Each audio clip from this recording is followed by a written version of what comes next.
Good morning, Gearheads, and welcome to Speed City F1 on SiriusXM. We just watched Max Verstappen take the surprise pole in the iconic British Grand Prix. This is Jon Massengale. I'm in Austin, Texas, and I'm joined by my friends Jonathan Green and Bob Varsha. Gentlemen, what'd you guys think? That surprised me with Max Verstappen on pole. Totally. Well, maybe we shouldn't be surprised anymore. How many times have we seen this, especially this season, as Max looks to be out of it, maybe a second or third row candidate, and somehow he puts it all together. And he did it again today with a spectacular lap, just clean, hit all the corners. Other guys had problems, it must be said. Got a little anxious. Oscar Piastri went a little bit wide. Lewis Hamilton lost a little bit of his control, and just a beautiful, clean lap from Max Verstappen once again with that difficult car, which he complained about several times during the session, and put it on pole. Jonathan, what do you say? Yeah, I mean, when you consider the off-track and on-track issues that Verstappen clearly is dealing with, the car's not 100%. And I mean, I believe him when he says, he complains about it. I mean, he's not the kind of guy that just makes stuff up. I thought it was going to be Hamilton's lap to have, but he lost out in the final sector. But, given all the sort of controversy and stuff around him this weekend, that was top draw. Top draw. Well, I hear Chris Medland's mic lighting up at Silverstone. Chris, you got to be excited to be at Silverstone this weekend, buddy. Oh, man, wasn't that a great session? I loved that. That was the sort that really gets you buzzing watching it unfold. And we've had a lot of those kind of sessions earlier this season, but I felt like the last few have not been quite as close, where you can't quite call it. And that was right to the final couple of corners of the final laps, wasn't it? So, the fans here got treated today. I was saying at the beginning of the top of the show that I thought that I was surprised by Max Verstappen taking pole, and Bob corrected me and said we should never be surprised by Max Verstappen taking pole, no matter what the car. No, but I mean, if you look at the way the weekend had unfolded and started, at least, you kind of just didn't feel like he was in that fight early on. And there's even a spell earlier today where I just thought, well, I don't know if they've made a big enough step with it overnight to fix it. But then, once quali started, you're like, hang on, no, they are there. They're in that mix.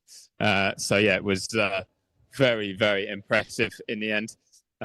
It's hectic in this paddock, I can tell you that. There's a lot of people wanting to talk to a lot of people. I can see Andrea Stella, I can see Zach Brown. I want to find Christian Horner, though. He spoke to us when he wasn't happy, didn't he, on Sunday in Austria? So let's give him a chance to speak when he is happy. Yeah, for sure. Well, Jonathan, I mean, this got to be a special one for you as well, my friend. Oh, absolutely. I mean, it's all to play for. I mean, again, we talk about, David Coulthard was alluding to it, we're now talking about hundredths of a second. So you could see that Lando wasn't too worried about being third. I do think that strategy-wise, we're back to square one for Verstappen. He's on his own. And his strategy has to be to get ahead of those two McLarens, from the get-go. And you've got to think that McLaren have got to start using some strategy and hopefully put the boys on different strategies. Yeah. Hey, Bob, looks like your mic is muted, Bob, but Chris, look, during wheel to wheel this week, I don't think I gave enough love to the British Grand Prix because it's such an important, iconic, everything special about this race.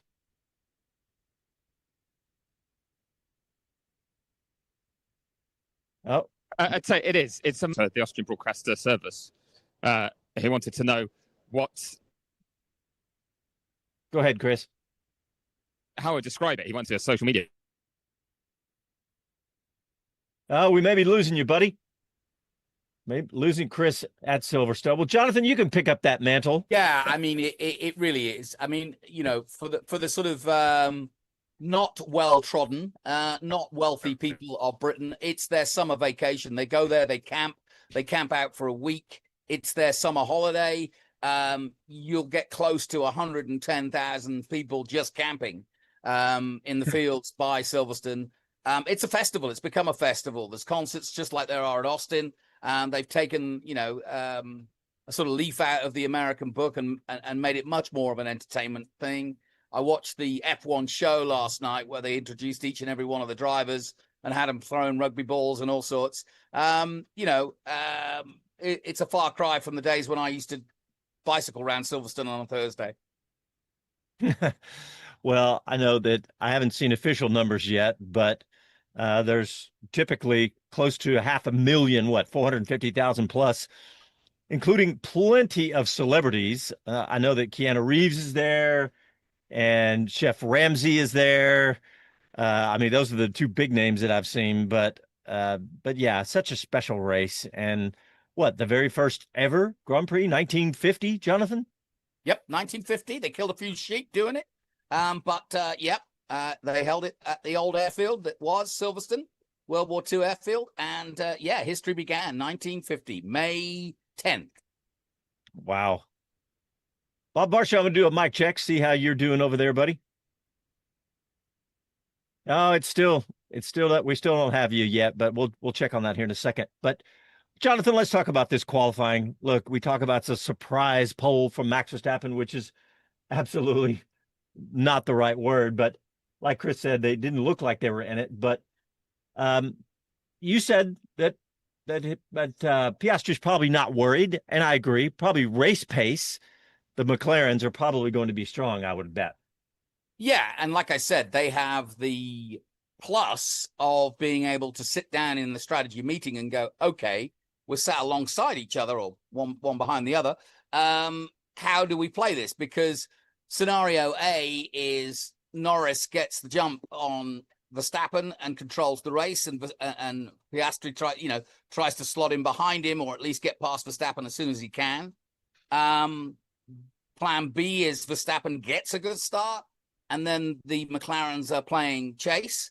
And I think that's when you do go for your split strategies, or at least bringing one guy in earlier to go perhaps on the hard for a long run. McLaren certainly have the ball in their court when it comes to strategy, but don't cloud out the Ferraris because, like I said, the times are so close where Hamilton could have easily been pole for this one. Man, I really thought I don't have a favorite driver. I just don't, or a team, but I really wanted to see Lewis Hamilton do well. And then I thought they were going to.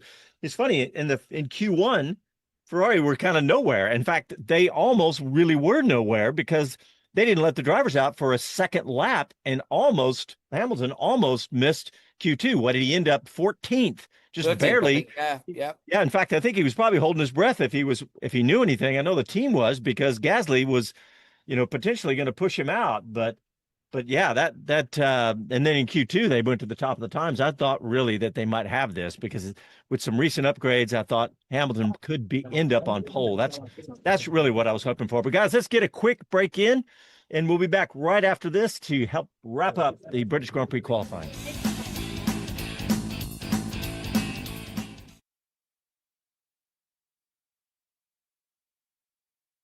Nope, you got nothing, buddy.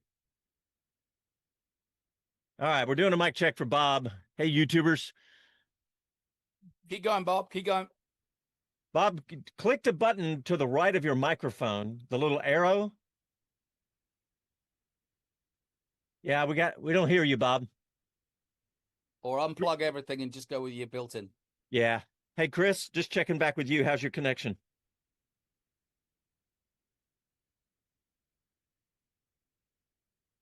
I see you online, but we hear nothing, Chris.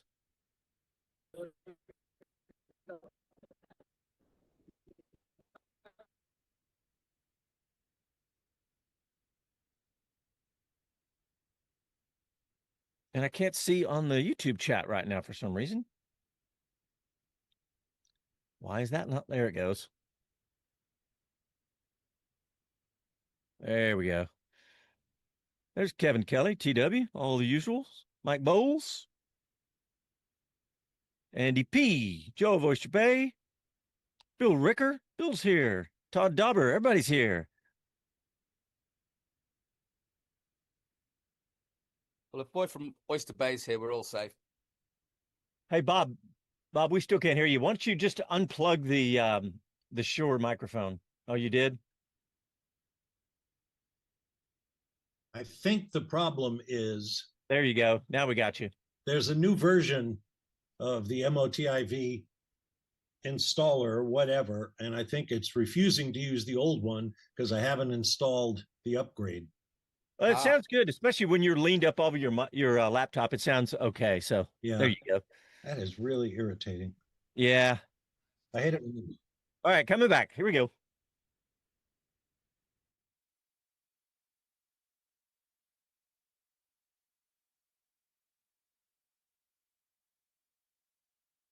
Hi, this is Max Verstappen, and you're listening to Speed City. Welcome back to the fastest hour in radio, Speed City. Brilliant job, Max Verstappen. Thanks for bringing us back. I'm going to run down how the session finished. Max Verstappen, of course, on pole, followed by Oscar Piastri, Lando Norris, George Russell in fourth. Then the two Ferraris, Hamilton, Leclerc, then Antonelli in seventh, Behrman in eighth. Of course, he's going to deal with that grid spot penalty tomorrow, but Alonso, the upgrades for the Aston Martin appear to be working. Then Gasly in 10th, and followed by Carlos Sainz, Tsunoda, Hadjar, Albon in 14th, Ocon, Lawson, Bortoleto, Stroll, Hulkenberg, and Colapinto down in 20th. And Jonathan Colapinto, not good with that. I thought he was going to get back home after that brush with the wall, or maybe a little more than a brush. But he could be in trouble, couldn't he? I honestly think he is, especially knowing Flavio as I do. There was even talk. I did a deep dive into, starting with Verstappen potentially moving, and there could be a huge tectonic shift after this weekend if Max does jump, including Bottas potentially going to Alpine. Now that's about as far out in the weeds as I want to go, but that's what we've been talking about. Bottas potentially replacing Colapinto. And of course, making it so much more difficult for Alpine is the fact that they just signed a big new sponsor, Carlos Slim's Claro mobile phone business from Argentina. So what do you want to do? Kill the driver and marry the Czech? Or yeah. do you want to replace the guy? Or do you forget Bottas and put Perez in, as Carlos Slim is also backing him? That's a great solution, I think. Hey, Chris Medland, we're going to check in with your microphone and your connection at Silverstone. How are you, buddy? We'll see how long this one lasts, I guess, guys, because I will admit it's got very busy here and it's temperamental right now, but it was well timed because you're talking about what a big event this is. And when you've got 150,000 people jumping on their phones to go, wow, wasn't qualifying great, it kills the signal around here. We are on an airfield in the middle of rural Northamptonshire, don't forget. Yeah, good point, Chris. Well, look, Chris, I just wanted to get your take on this. I mean, it's just such a special race for so many reasons. And it feels like this weekend, with so many Brits racing too, and so many fighting for a possible, pole or win.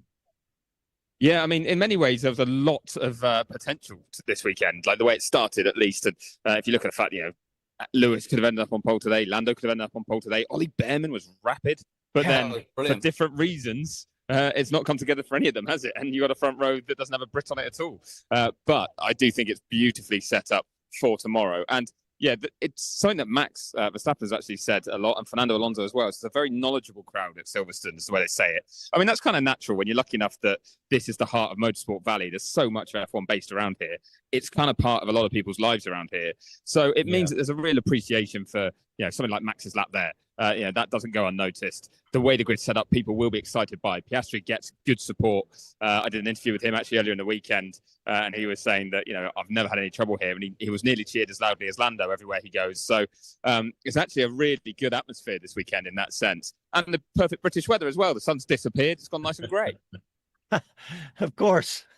Yeah, that's a great point. With all that they had to deal with, spinning rain, high winds, and then at the end, out comes the sun. Those talking winds. of which, Chris, maybe give us an update on tomorrow. The latest I heard was 40% chance in the morning, and then 40% rain in the morning, but 40% chance before the race. Is that still the case? Yes, in fact, 60% chance before the race in the build-up. It drops to 40 kind of in the few hours before. It looks like the showers that are going to be around that could hit, they reckon the main chances will disappear from 2 p.m., so an hour before the race starts. But then it depends on how warm it is and how much, how wet the track is, whether it will dry enough in time for the start of the race to be fully dry.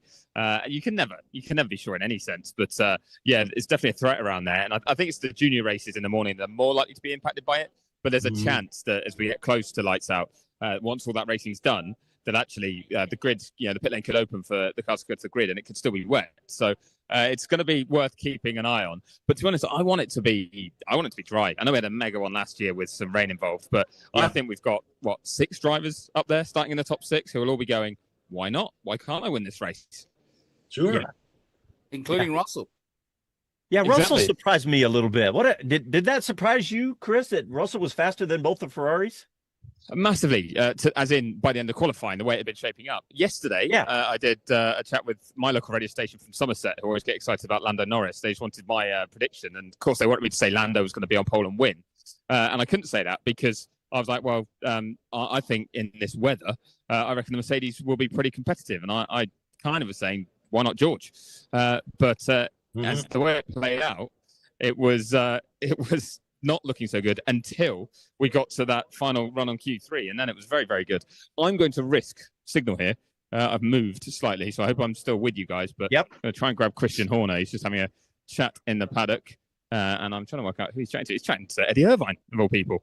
So I won't interrupt that, but I will jump in once they're done because I want to, ask for his thoughts on that lap.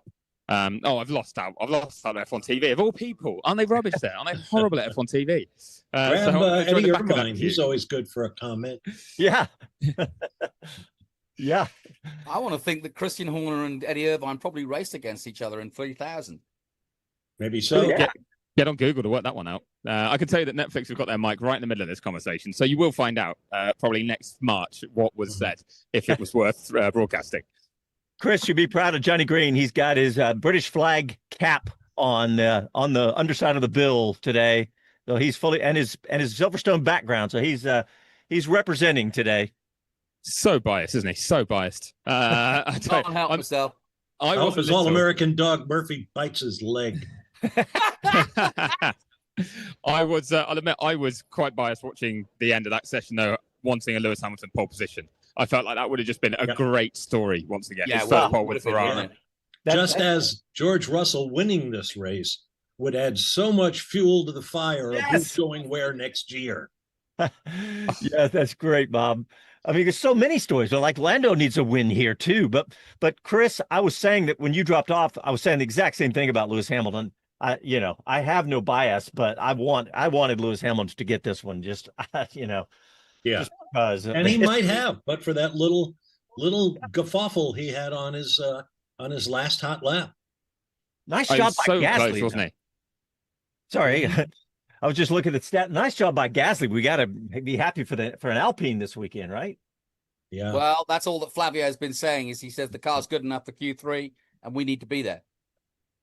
Yeah, I didn't see that one coming either, to be honest. I didn't see him putting it together. The fact that he scraped through Q1, but it shows you how close it is. If you can then progress as the track evolves, you can still keep going with it. Yeah. And that's something that we've seen a lot of drivers do a good job of, because the gaps in Q1, 1st to 19th, we rule out Colapinto because of his crash, so it's not representative to include him. 7/10 of a second between the whole field. So that means if you do get through, you've still got a car that's quick enough to do a lap time that will put you even further through. It was remarkably close. And this is a long lap. This is not a short one. Much longer than Austria. So it's so competitive. And good job for that one from Gasly. Great jobs as well from Antonelli and Behrman. Well, more from Behrman. Antonelli's was solid because the gap to pole was not that big for him either. But both of those with grid penalties, it's going to be a bit of a tougher day tomorrow. Does everybody remember the days early in this Q1, 2, and 3 concept that we would almost always see the fastest lap of the weekend during Q2 when they had to use that set of tires to start the race? But now, it's always in Q3 that somebody finds another couple of tenths of a second. Yeah, that's true, Bob. Good point. It's a slight aside, but I would say I think they've nailed the qualifying format in Formula One in recent years. I think this is a really good one. I like the way it plays out. We've had some bad ones in the past. They tried to tinker with it. I think they've settled on something good that works well, and certainly helped there by the extra set of soft tyres that is mandatory for Q3 that you've got to keep. so that you see everyone running on a new set of softs in Q3, going for the outright fastest lap time when pole position's on offer. This, with a close field, is exactly what you want it for, because then it does mean you get that shootout where hopefully you don't know which way it's going to go and nobody's bemoaning not having a set of tyres to do it on, even if they've had a tough time earlier in qualifying. So it's a really good format. I'm slightly waffling because I think I'm next in line for Fred Vasseur. I'm spinning plates right now, guys. I'll admit we've got Vasseur and we've got Horner and potentially Zach Brown. All three are like a maybe, but I've got to make sure I'm at the right place at the right time. Should we take the ball while you threaten people's lives if they don't let you in? Yeah, go for it. Because you know what happens? Like, as long as you're talking, Bob, I will get to interrupt you. There you go. Hey, the magic potion. With Fred Vasseur, we think about Austria last week when he was not there. And of course, the rumors went wild about was he going to be replaced on the weekend and whatnot. But it turns out his mom passed away, which is certainly more than enough reason for him to get on the jet and get back to France or Italy or wherever she was. Yeah, it's good to see Fred here. And I'm sure that sometimes it's just good to get back to work after something like that. You know, I know that that's the way it was when my dad passed away. I was the same way. I want to get back and just stop the world. But good to see Fred back there. But while Chris is still hunting, I want to talk about Fernando Alonso in ninth with the upgrades to Aston Martin. Of course, his teammate that works, John, because that means I can interrupt you right now. And I've got Fred in front of me. He's looking pretty tired, I must admit. But that's probably the fact that you have to get up so early to beat the traffic and to get into this circuit sometimes. But Fred, great to see you again. You were in the fight for pole position today, so close. In that sense, being on the third row, does it feel like a bit of a disappointment? Yeah, and frustration, because that when you are P1, P2 in Q2, I think the target is not to be 5 and 6 in Q3, and Lewis was still in front of Piastri until the last corner. It means that for sure we have this strange feeling and this frustration, but it is like it is now. We have to be focused on tomorrow.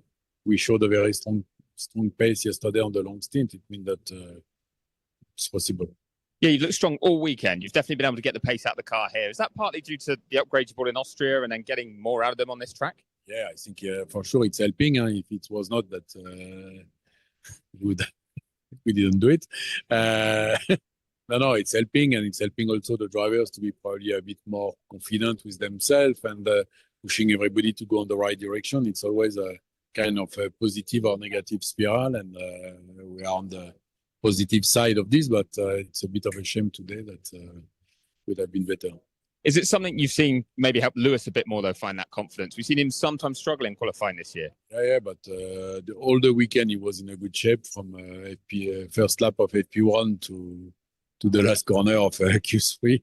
I think it's also coming from the fact that the car is a bit more performant, is a bit more used to the team, and it's a kind of a snowball effect that when things are going a bit better, everything is going better, and it's just a shame that today we didn't put everything on the last lap. Yeah, but the points are paid tomorrow, and we've got 4 teams in the mix in the top 6 places. Do you feel like it will be a true fight between all 4 teams for the win? Yeah, but no, I think also that Verstappen made an aggressive choice with the wings. I don't know for tomorrow how we will be, but it's a very aggressive one, and we had a very strong pace compared to the others on Friday afternoon. It means that I think everything is possible, but let's be focused on ourselves to do a good job, a good strategy. Well, we look forward to seeing how you go. Thank you, Fred. He sounds tired. Yeah, he does look at a While bit. we're on the subject of Ferrari, in Q2, we heard an odd radio conversation between Lewis Hamilton and his engineer when Lewis said, "Can I go for another lap?" And they said, "No, box." And he said, "But there's time. I can do this." And they said, "You don't have the fuel for 2 hot laps." And yet, Charles Leclerc was told on his way out for his final push that he did have enough fuel for 2 laps. So I'm sure that'll get the conspiracy theorists all fired up after, after the race in Austria last week, that somehow they're protecting Charles Leclerc at the expense of Lewis Hamilton. Well, wow. I'd argue that. I mean, that isn't that a good choice to underfuel so that he's got a more chance of getting? I mean, when it's so close like this. Well, you could make that argument. Yeah, he didn't get the job done with what he had. Yeah, So the fact that he doesn't have enough to give it another go is going to interrupt you as normal, Bob. weird. I've got Christian Horner in front of me now. And Christian, when we spoke on Sunday night, you were very kind enough to give us your time after a tough day. This looks like a much better day at the office. Where did that lap from Max come from? Well, I think we managed to pull the balance together and we've given him a better car. So I have to say that the team have done a great job. Max has delivered a spectacular lap at the end there. And, we've tuned the car through the sessions and he's rewarded us with pole positions. So which matches now Team Lotus, I think, in the all-time, list of teams. And obviously we've done it in a pretty short space of time. Yeah, and an iconic racetrack against an iconic team in that sense. But how much work went in overnight? Because the car looked like it was tough yesterday, but you brought new parts. How much learning, how much hard work went on in the simulator to get time out of today? Well, the parts, a bit of an imbalance between, front and rear of the car. And so, the engineering staff did a great job to tune the car overnight, to give him a better balance he could really lean on and get rid of some of the understeer that we know he hates so much. And then it's obviously one thing to do it in qualifying. And Fred Vasseur was just saying how aggressive you went with wing settings for this weekend. What does that look like then for the race pace? Look, we have reasonable pace on the long run yesterday, but you just don't know. I mean, the McLarens, when you look at how competitive they were last weekend, they're going to be the cars to beat tomorrow. But we got track position on the grid, and we'll try and keep that into the first corner. And you got George Russell up there in a Mercedes. Both Ferraris looking quick as well. A huge crowd here at Silverstone tomorrow. Maybe some rain. I mean, is it set up to be a cracker? Yes. Oh, thank you. Yeah, do our marketing for us. Cheers, Chris. Thank you. Christian Horner knows what he did right there. Nice job, Chris. Are we going to do another break? Because there's another topic I want to get into. Yeah, we got to do a break right now. We're also going to talk about Tim Mayer, and we have a clip that Exactly. Chris got from him. So let's take a quick break. We'll be back right after these messages.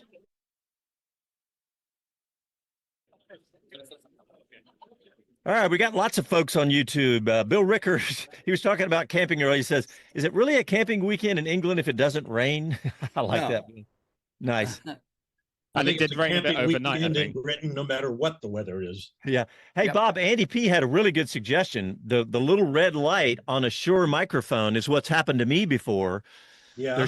There's two. One that says it's locked and one that says it's muted. So check for that.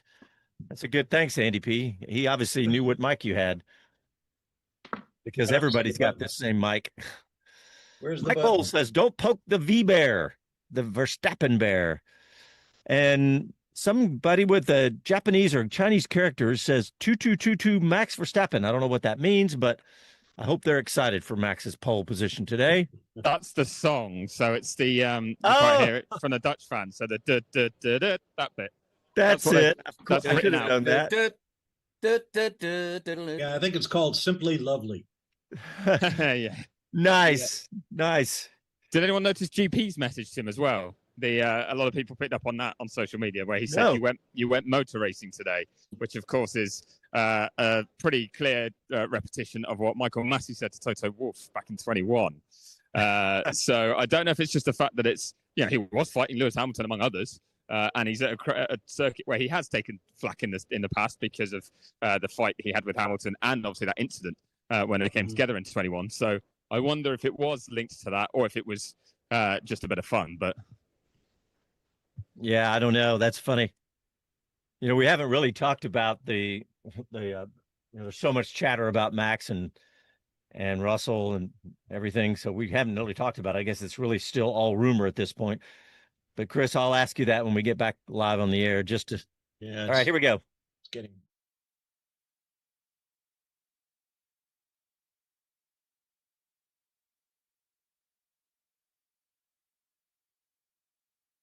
I'm George Russell, and you're listening to Speed City. Welcome back to the fastest hour in radio, Speed City. Great job, George Russell. P4 for tomorrow's British Grand Prix. When we went to break, Bob Varsha brought up something he wanted to talk about, and that is American Tim Mayer has officially thrown his hat into the ring to become the next president of the FIA. And Bob, before we get into it, I think I want to play this clip because Chris Medland caught up with Tim Mayer yesterday and got a nice long interview with him. But I pulled out a short clip that we can play right now on today's show. We're going to try to play the whole thing tomorrow. But Casey, if you got this, let's hear from Tim Mayer. Yeah, it's a huge job to be the president of the FIA and to lead all of that as well. But you're not the only high-profile former member of the FIA to have left over the last few years. That's caused some concern as well. How tough is it going to be for you running against Mohammed Ben Sulayem later this year? Well, first, let me say that I think it's an incredible shame to see this brain drain from the FIA. Mohammed ran on the idea that he was going to recruit good people, and he did. He recruited some excellent people. There's a lady by the name of Natalie Robin who was recruited as CEO of the FIA. I had the privilege to work with her. She is fantastic. But these positions were made impossible. When you cannot say no, when you cannot disagree, when you cannot debate, that's not leadership, that's tyranny. And, that's what's been happening across the FIA. And we've seen it time and time again. We've seen really good people who've dedicated their lives and their careers to the FIA leaving the FIA. So that's a huge problem. How difficult it's going to be? Very difficult. The timing of this announcement is that it's just after the General Assembly of the members in Macau. So that's where the rules changed again in favor of Mohammed. But we now know the game. We now know what the rules are. So that's the timing of this announcement. Hey, Chris, Bob, I'll come to you in a second. But Chris, I want to ask you because the big word in that little clip there to me was tyranny. And he's right. If you hire people and then don't take their opinions and that's a good word for it. But that's pretty strong, Chris. How was his demeanor when he was saying that? I think Chris jumped off maybe to get an interview. Sorry. Well, I'll say this. Among his many accomplishments on his resume, Tim Mayer is a former U.S. Army Ranger. So, pressure is not something he can't handle. And I think it's important, having read what I did about his announcement and some of the things he just said about tyranny, he needs to get that information out to everybody. I think a lot of people may think that there's chauvinism or misogyny or whatever involved, racism perhaps, why are you picking on this Middle Eastern representative of the FIA when we've never had one before? The members of the racing community have to sign non-disclosure agreements or they can't even be involved in the discussions about what the rules are, what they should be in the future, what programs trickle down to all of the many other things that the FIA is involved in, not only on the racetrack, but on the highways. Yeah. And Chris, I want to come to you because how was Tim Mayer's demeanor? And because that's such a strong word. And I love what Bob said, how this word needs to get out if this is really what's going on. Yeah. The FIA cut my feed there just as you asked me that first question. So I joke, but the timing of the signal going, I heard you asking me about tyranny just as I lost the signal. But I think, he's been very vocal on that front for a while. He obviously was sacked from the FIA in November last year. This is Tim Mayer that we're talking about, where he'd represented the United States Grand Prix in a right of review process in one of his roles where he is the organizer of FIA World Championship events in the US. So he was actually going up against the FIA in that sense. But it's a dual role he's held many times. It was just a way that the cards kind of fell. It was off the back of that he was told that Mohammed wasn't too happy with some wording he'd used. And off that, really, once he was then free as such of the FIA, he was always very vocal. He always pointed out the fact that Ben Sulayem was making it very hard for people within the FIA to stay there. And he was, sorry. We lost you, Chris. Definitely a big crowd at Silverstone. So many people calling Ubers. Just absolutely done me with the old. I'm trying to make sure I'm somewhere because I can hear you guys. So I hope you're back, speaking Chris. into the ether. Oh, there we go. Shall I try and stay where I am? So Yes. So Tim Mayer was very vocal from that point onwards. And he said so to the BBC when he was talking about his sacking and how it came about. But then he went quiet for a long time. And that's because he was working behind the scenes on this presidential campaign. And then I interviewed him actually on Wednesday in preparation for this announcement for Racer. I was able to speak to him where, with the timing of when it was going to come out, he was willing to prepare some stuff. And from then on, he was very punchy when talking about Mohammed, very punchy. And it seemed to be that that's where the concern is on certain aspects of the FIA. It's just about the leadership rather than necessarily the overall direction or certain things that they're doing. It's certain things they can't do because of the way the leadership is structured. So he was more than willing to talk about it in that way. He didn't quite as much within his press conference as he did on Friday morning. He still quite clearly targeted some of the stuff that Ben Sulayem has been doing, but he didn't also use quite as strong language at different times. And then when he did his individual interviews, again, he was a bit more revved up. So I think what's been interesting to see is he's not afraid to go toe-to-toe. And you'll hear more in the interview tomorrow about the fact that he's actually having to change his style to be able to go and compete against Ben Sulayem.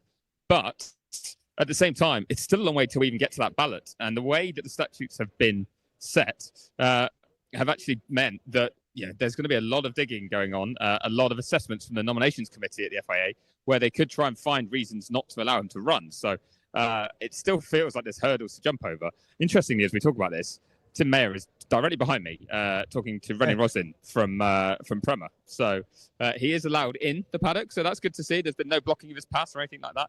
And the FIA did put out a statement earlier today saying that all team members, all FIA members will remain impartial in the process. Well, hey Chris, a question. One of the hurdles that Tim has to cross in order to run is he has to have a roster of his team, if you will, the people that he would like to see in certain positions. How much do we know about where Tim is on that assembly? Yeah, we got 30 seconds, Chris. He's most of it, but not all of it. And he's not going to announce them for a while because of the way it's structured. He feels that would be disadvantageous to his campaign with the kind of vetoing that could go on. And of not doing that straight away because he doesn't think that actually gives him the best chance of being successful. Well, this is going to be really interesting to watch. And if our YouTube little anecdotal measurement tool is working, there's a lot of fans of Tim Mayer. I mean, here in America for sure. And I think that's part of it, that fact that he's an American. But I don't know. To me, what I see on social media seems to be quite a bit of negativity towards Mohammed bin Sulayem. So we'll have to watch this closely. But we are out of time, guys. We appreciate everybody for tuning in. But don't forget, tomorrow morning, we're an hour later than we have been on the normal schedule. So we get started tomorrow morning at 9 a.m. Eastern with our pre-race show, followed by the race and our post-race show. But thanks to Bob Varsha, Jonathan Green, Chris Medland, and we'll talk to everybody tomorrow.